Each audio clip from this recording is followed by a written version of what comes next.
Percepción espacial del sonido por la imagen. ¿Cuál es la pregunta espacial que nos plantea habitualmente un sonido? No es dónde está, ese sonido está en el aire que respiramos, o bien en rigor como percepción en nuestra cabeza, sino más bien de dónde viene. El problema de la localización de un sonido, pues la mayoría de las veces se limita al de la localización de su fuente. Ahora bien, en este punto, el cine monopista clásico nos propone una experiencia sensorial extraña, puesto que el punto del que los sonidos llegan físicamente al espectador es muchas veces distinto del punto de la superficie de la pantalla en el cual figuran los objetos de los que estos sonidos se supone que emanan, y de donde, sin embargo, los oye venir. Si se trata, por ejemplo, de un ruido de pasos y el personaje que camina atraviesa la pantalla, los sonidos de sus pasos parecerán seguir su imagen, aunque en el espacio real, aunque en el espacio real de la sala sigan saliendo del mismo altavoz fijo. Si el personaje está fuera de campo, los pasos se percibirán como fuera del campo, un fuera más mental que físico, en todo caso, no vendrán de la pantalla.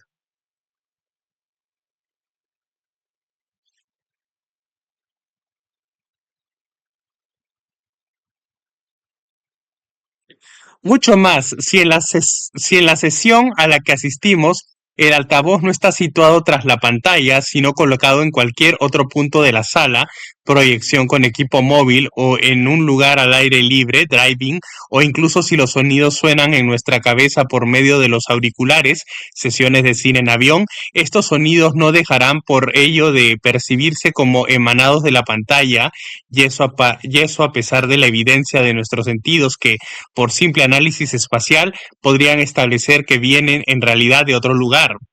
Eso quiere decir que hay en el cine una imantación espacial del sonido por la imagen, un sonido percibido como fuera de campo o localizado a la derecha de la pantalla, lo, o, o localizado a la derecha de la pantalla lo es pues sobre todo mentalmente, al menos si nos encontramos ante una proyección en monopista. El problema con las tentativas de espacialización real ensayadas en los primeros años del sonido multipistas, en el que el sonido está realmente situado a la izquierda de la pantalla o en su parte izquierda, es justamente que chocaron con esta espacialización mental que fue para el cine hablado una bendición, pues le permitió funcionar durante 40 años, si no más, sin plantear problemas. Piénsese en el rompecabezas que se habría planteado si hubiese sido necesario hacer provenir realmente los sonidos de los puntos en los que se mostraban sus fuentes. Habría sido necesario instalar tras las pantallas y a su alrededor verdaderas colmenas de altavoces, sin contar los problemas de enlaces sonoros que se habrían derivado de ello.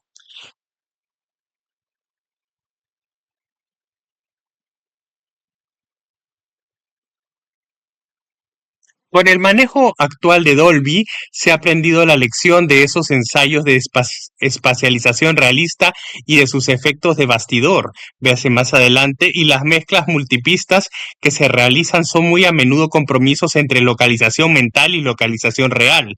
Observemos, sin embargo, que el sonido proviene de un punto distinto a la pantalla.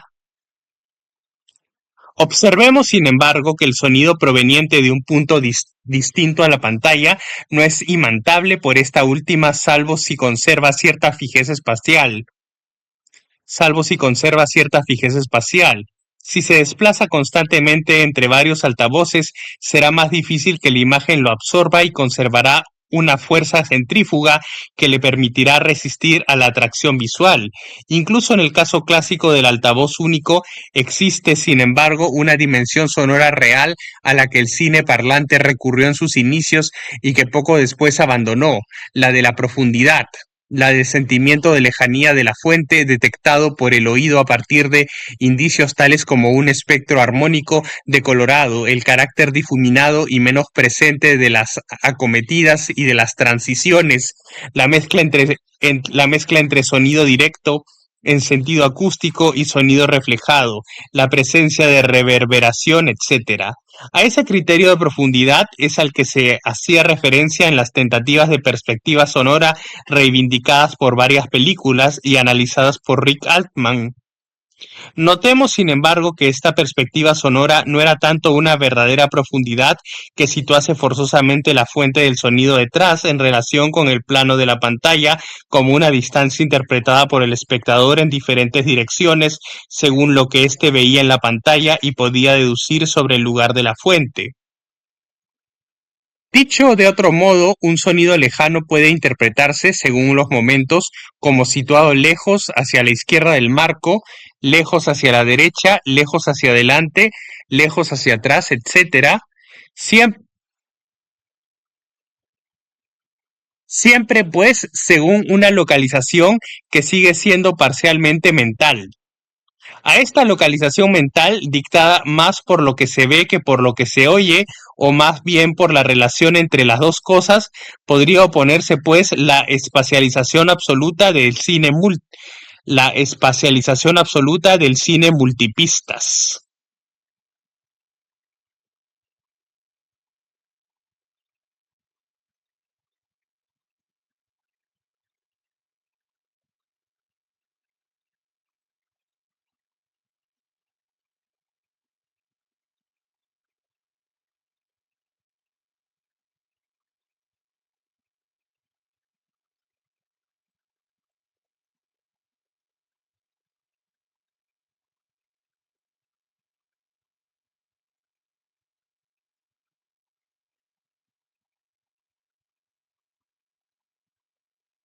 La acusmática. Definición. Acusmática, una antigua palabra de origen griego, recuperada por Jerónimo Peignot y teorizada por Pierre Schaeffer, significa que se oye sin ver la causa originaria del sonido o que hace oír sonidos sin la visión de sus causas. La radio, el disco o el teléfono que transmiten los sonidos sin mostrar su emisor son por definición medios acusmáticos. Se ha bautizado también como música acusmática, en este caso por parte del compositor François Bayle, a la música de concierto realizada y escuchada sobre soporte de grabación en ausencia voluntaria y fundadora en este caso de las causas iniciales de los sonidos y de su visión. ¿Cómo puede llamarse lo contrario de esta escucha? Schaffer proponía hablar de escucha directa, pero siendo la palabra directo propicia a todas las ambigüedades, preferimos hablar aquí de escucha visualizada, es decir, acompañada de la visión de la causa o fuente.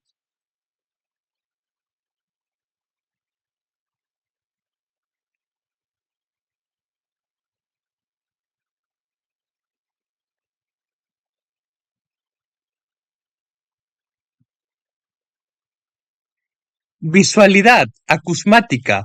Un sonido puede realizar en una película desde sus primeras apariciones dos clases de trayectos.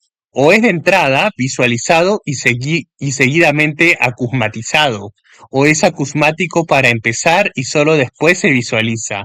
El primer caso viene a ser como asociar de entrada el sonido a una imagen precisa que podrá reaparecer más o menos clara en la cabeza del espectador cada vez que este sonido sea oído de nuevo como acusmático, será cada vez que este, cada vez que este sonido sea oído de nuevo como acusmático, será un sonido encarnado, marcado por una imagen, desmitificado, archivado, como la bocina del tranvía en Un condenado a muerte se ha escapado de Bresson, que analizamos en Leçons o Cinema.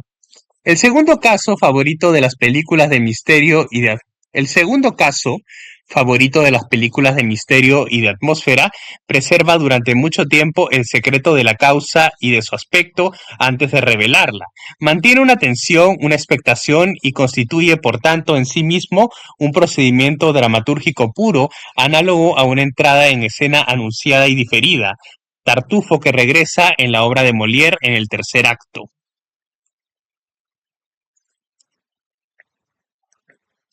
Es el célebre ejemplo de M en el que el realizador nos escamotea hasta el límite el aspecto físico del asesino, cuya voz y silbido obsesivo hace oír al principio, preservando el mayor tiempo posible hasta su desacusmatización, hasta su desacusmatización, el misterio de sus rasgos. Véase el ensayo de Michel Marie en la colección Sinopsis.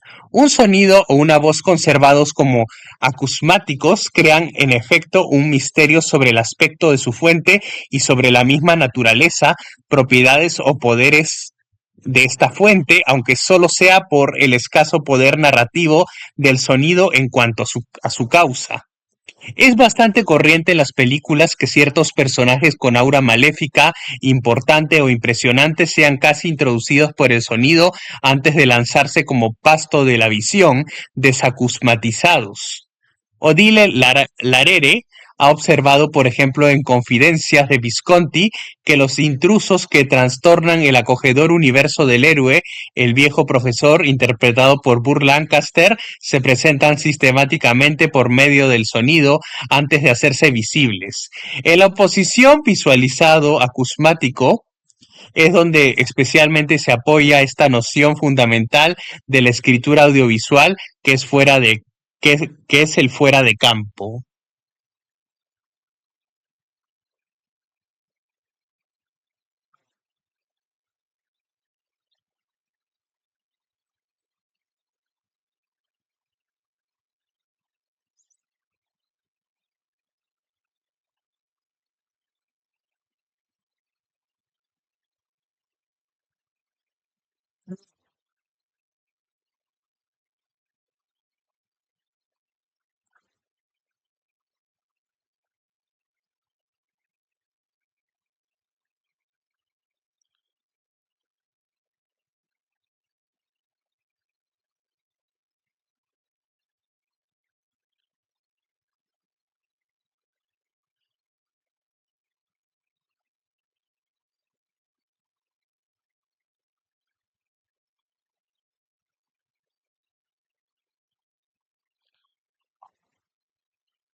La cuestión del fuera de campo. Uno, fuera de campo, in y off, el tricírculo. La cuestión del sonido fuera de campo domina desde hace mucho tiempo toda una parcela de la reflexión y de la teorización sobre el sonido en el cine y ocupa un lugar central en nuestros dos primeros libros sobre el tema. Se aparece hoy como abusivamente privilegiada hasta el punto de hacer olvidar otros problemas. No por ello deja de conservar un lugar central, aunque la evolución reciente del sonido en el cine, principalmente el sonido multipistas y el supercampo que instaura, haya modificado los datos. En sentido estricto, el sonido fuera de campo, el sonido fuera de campo en el cine es el sonido acusmático en relación con lo que se muestra en el plano, es decir, cuya fuente es invisible en un momento dado, temporal o definitivamente. Se llama en cambio sonido in a aquel cuya fuente aparece en la imagen y pertenece a la realidad que ésta evoca. En tercer lugar, proponemos llamar específicamente sonido off aquel cuya fuente supuesta es no solo ausente de la imagen, sino también no diegética, es decir, situada en un tiempo y un lugar ajenos a la situación, directamente evocada, caso muy extendido de las voces de comentario o de narración, llamadas en inglés voiceover, y por supuesto de la música orquestal.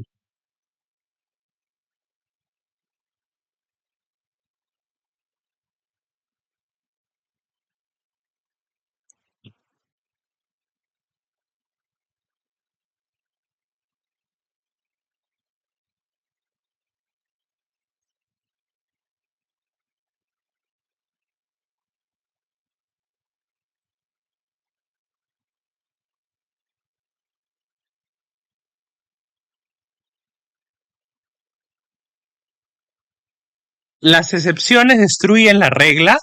En Leçon o Cinema proponíamos presentar estos tres conceptos: in, fuera de campo, off.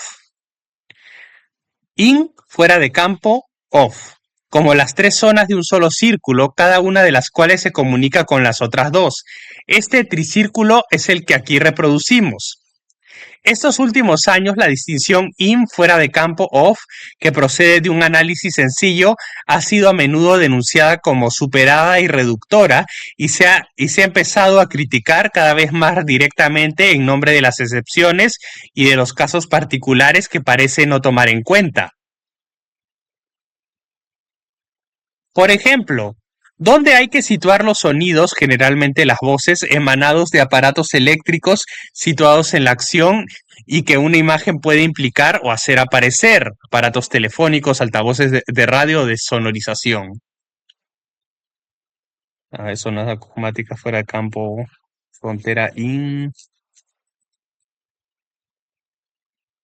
Ujú.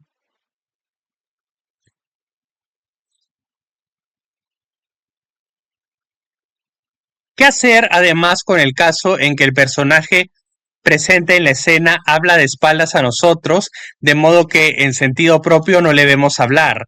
¿Es su voz acusmática fuera de campo? ¿Y qué decir de las voces llamadas interiores de un personaje visible en la imagen? Voz de su conciencia, voces de sus recuerdos o de las escenas que fantasea. ¿Y qué hay además del caso particular de Mira quién habla de Amy Heckerling, donde una voz de adulto acompaña las expresiones faciales de un bebé y, y explícita lo que y explicita lo que pretende decir antes de tener para ello medios físicos e intelectuales? Esta voz está, en efecto, ligada al presente de la acción, pero no es visualizable y por tanto no parece afectada por estas distinciones, dado su enlace con la imagen por medio de una sincronización vaga y amplia.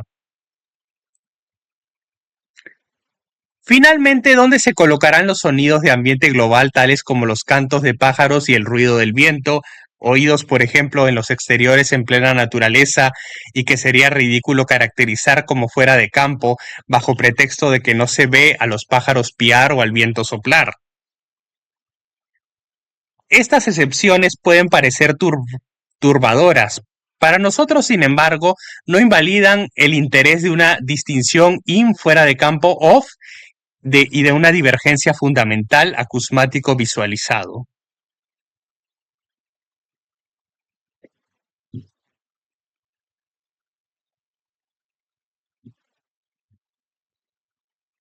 Entonces, un punto de vista topológico y espacial. En efecto, quienes pretextando estas excepciones consideran estas categorías como desprovistas de interés, desechan una distinción imprescindible simplemente por la razón de que no es absoluta. Consideran las cosas según una lógica binaria de todo o nada, mientras que estas distinciones no tienen sentido sino desde un punto de vista geográfico, topológico y espacial, como zonas entre las cuales existen muchos matices y regiones ambiguas. Desde luego necesitamos completar nuestra tipología del sonido en el cine y añadir nuevas categorías que, por otra parte, no pretendan agotar todos los casos, pero permitan reconocer y aislar nuevas regiones.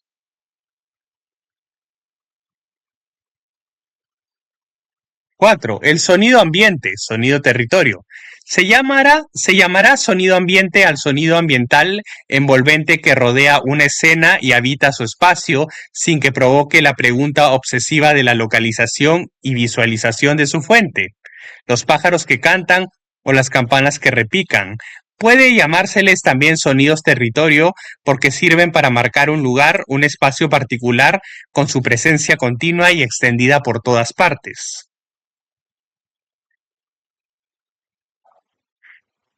5. El sonido interno. Se llamará sonido interno al que, situado en el presente de la acción, corresponde al interior tanto físico como mental de un personaje, ya sean sus sonidos fisiológicos de respiración, de jadeos y de latidos de corazón, que podrían bautizarse como sonidos internos objetivos, o sus voces mentales, sus recuerdos, etcétera, que llamaremos internos subjetivos o internos mentales. La voz ya citada de Bruce Willis en Mira quién habla es un caso interesante de voz interna parcialmente enlazada a una exageración gestual. Se establece como no oída por los demás y refiere lo que puede pensar el niño con la voz del adulto que y refiere lo que puede pensar el niño con la voz del adulto que él será, asociada al mismo tiempo a gestos que representan el código y los medios físicos de que dispone ahora.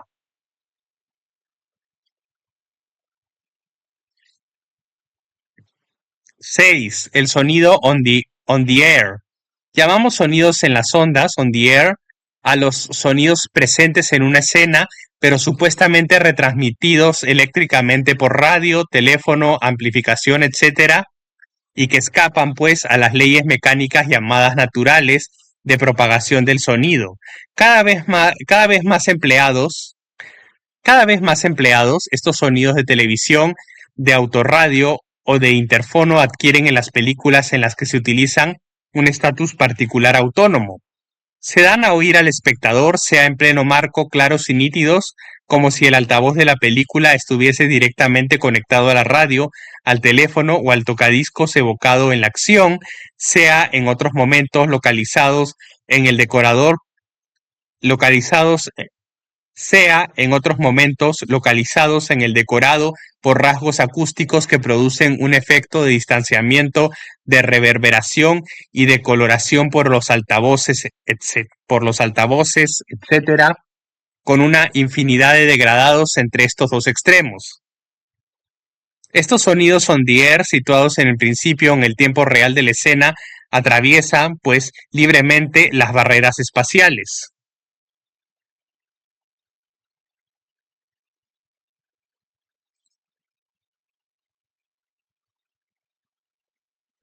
Caso particular de sonido on the air es el de la música retransmitida o grabada.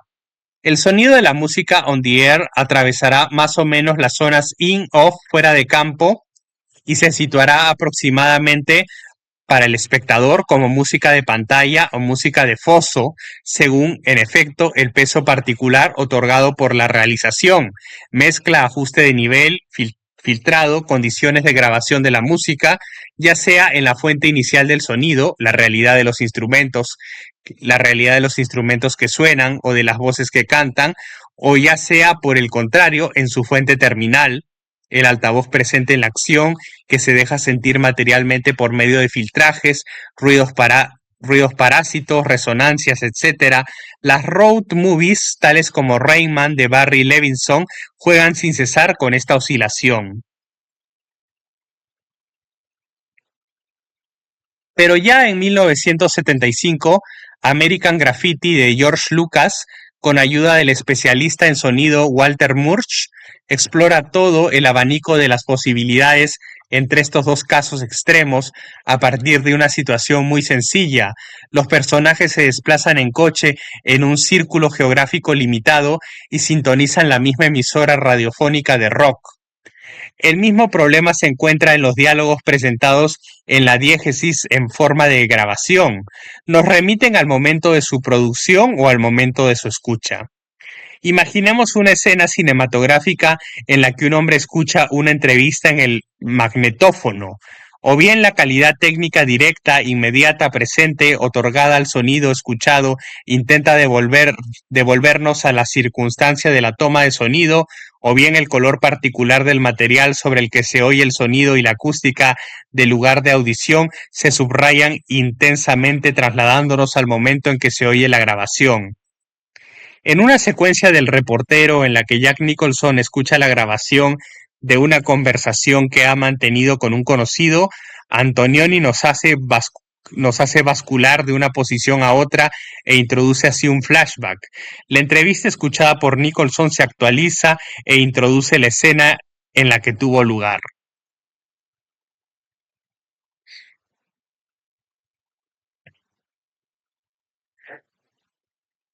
Nuestro tricírculo se complica, pero también se enriquece continuando la ilustración de las diferentes dimensiones y oposiciones puestas en juego por las excepciones mismas que introduce en él.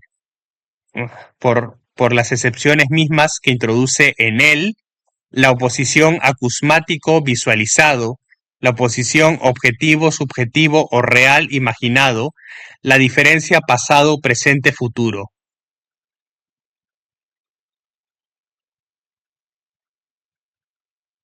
Lo importante es pensar todo esto como zonas enlazadas las unas con las otras, cosa que expresaría mejor aún un modelo topológico menos tosco y desplegado en más dimensiones. Eso nos lleva también a completar nuestra reflexión sobre la cuestión de la fuente que condiciona tales distinciones. Por una parte, recordando que la noción de fuente del sonido debe relativizarse y desmultiplicarse por ser la fuente del sonido, como hemos dicho. Por ser la fuente del sonido, como hemos dicho, un fenómeno con varias fases, y por otra parte que la realización, la concepción misma de la película y su guión son susceptibles de poner en mayor o menor grado el acento en una de estas fases.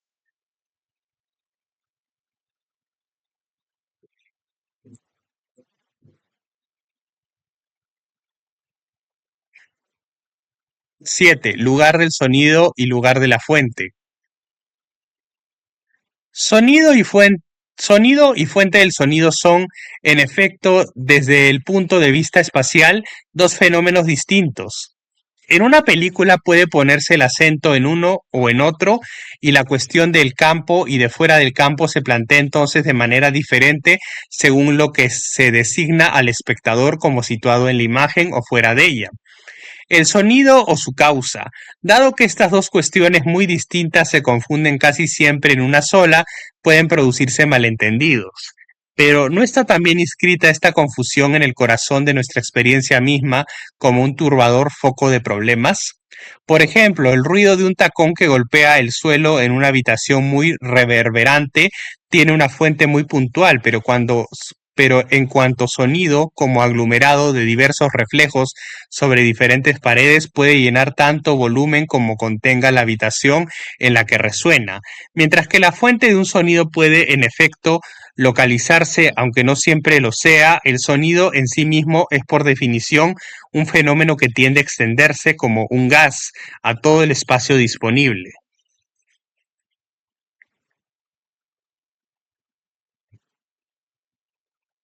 Ahora bien, en el caso de los sonidos ambientales, que son muchas veces producto de una multiplicación de fuentes puntuales, arroyo, cantos de pájaros, lo importante es el espacio habituado y delimitado por el sonido, más que su origen multipuntual. El mismo caso nos presentan las películas que ponen en escena un concierto. Por el desglose y la realización técnica del sonido y de la imagen puede ponerse el acento, sea sobre el, sea sobre la fuente material y aislada del sonido, el instrumento, el cantante, sea sobre el sonido mismo como poblador del lugar de escucha, separado entonces de su fuente y considerado independientemente de ella. De manera general, cuanto más reverbera el sonido, más expresivo resulta con respecto al lugar que lo contiene.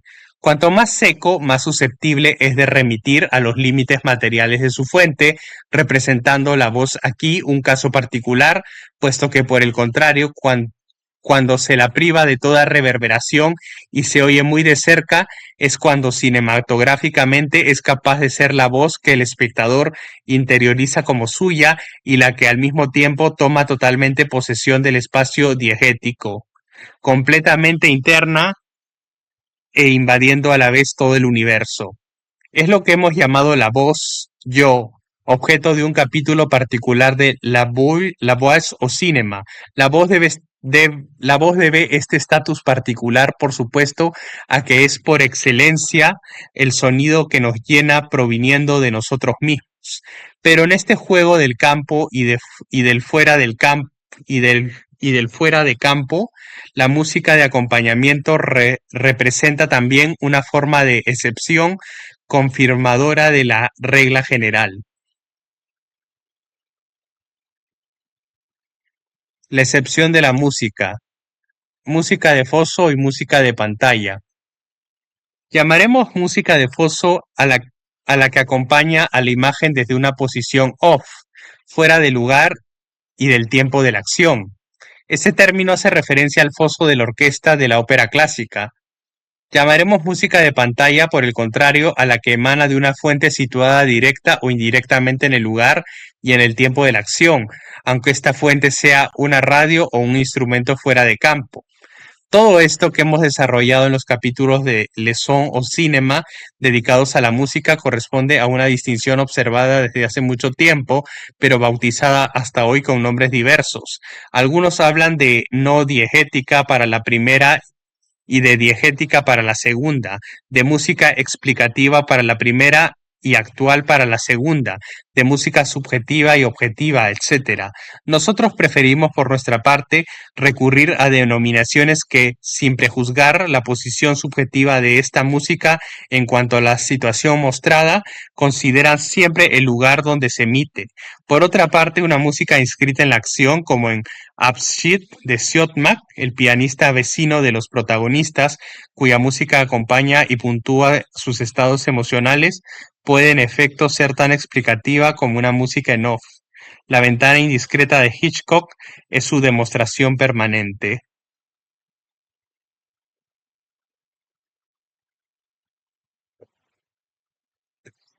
A partir de ahí, los casos mixtos o ambiguos son fáciles.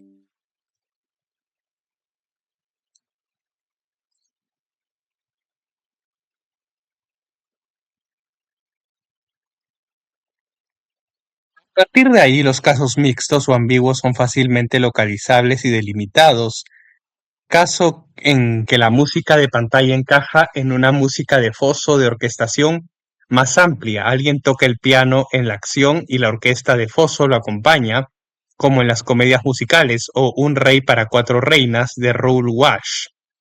Caso en que la música empieza como música de pantalla y prosigue como música de foso, alejándose de la acción o inversamente cuando, por el contrario, una música de pantalla o por el contrario, una música de foso que suena con amplitud queda reabsorbida en una música de pantalla emitida por un instrumento localizado, por ejemplo, en las películas antiguas, en el momento de transición entre los títulos de crédito y el principio de la acción. Sin contar los ejemplos numerosos, sin contar los ejemplos numerosos en las películas situadas en la época actual, en los que la música situada on the air circula libremente entre las dos.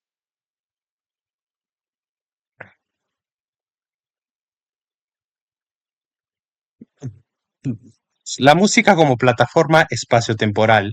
Toda música que interviene en una película, pero más fácilmente las músicas de foso, es susceptible a funcionar en ella como una plataforma espaciotemporal. Esto quiere decir que la posición particular de la música es la de no estar sujeta a barreras de tiempo y de espacio, contrariamente a los demás elementos visuales y sonoros que deben situarse en relación con la realidad diegética y con una noción de tiempo lineal y cronológico. La música en el cine es al mismo tiempo el pasaporte por excelencia, capaz de comunicar instantáneamente con los demás elementos de la acción concreta. Por ejemplo, acompañar desde el off a un personaje que habla en el in y de bascular instantáneamente del foso a la pantalla sin replantear por ello la realidad diegética o llenarla de irrealidad como haría una voz en off que interviniese en la acción. Ningún otro elemento sonoro de la película puede disputarle ese privilegio. Fuera de tiempo y fuera de espacio, la música comunica con todos los tiempos y todos los espacios de la película, pero los deja existir separada y distintamente. Por ejemplo, cuando los personajes están desplazándose, la música puede ayudarles a franquear instantáneamente grandes distancias y largos periodos de tiempo. Es un caso de figura muy frecuente desde el Aleluya de Vidor de 1930, donde se entona una canción cuando los personajes están aún están aún a la orilla de un río. A la segunda estrofa ya están en la barcaza y ya la tercera han alcanzado la otra orilla. Se habrá reconocido aquí la fórmula del clip, que sirviéndose de una base musical que reina sobre el conjunto y con la única limitación de sembrar aquí y allá unos puntos de sincronización con la intención de cazar la imagen y la música de manera flexible, permite a la imagen pasearse a su gusto por el tiempo y el espacio. En este caso límite ya no hay, por decirlo así, escena audiovisual anclada en un tiempo y un espacio reales y coherentes. Escena audiovisual anclada en un tiempo y espacio reales y coherentes. En Vidor, la música daba a los personajes botas de 7 leguas y servía así para contraer espacio y tiempo. Inversamente también permite dilatarlos y en las escenas de tensión, por ejemplo, es la que hace aceptar la convención de una duración cristalizada eternizada por el montaje. La música es, en resumen, un flexibilizador del espacio y del tiempo. En los largos duelos de las películas de Sergio Leone, en los que los personajes no hacen sino permanecer frente a frente, la música de Ennio Morricone resulta esencial para hacer admitir tal inmovilización del tiempo. Es cierto que Leone intentó igualmente, en especial al principio de Hasta que llegó su hora, crear esta dilatación del tiempo prescindiendo de música y sirviéndose únicamente en la banda sonora del periódico Chirrido de una veleta o de una noria. Del periódico chirrido de una veleta o de una noria. Solo que aquí la situación del guión, una larga espera inactiva, se eligió para justificar la inmovilidad de los personajes. No es menos cierto que el realizador ya había inaugurado esta fórmula con referencia a la ópera y utilizando abiertamente la presencia de la música.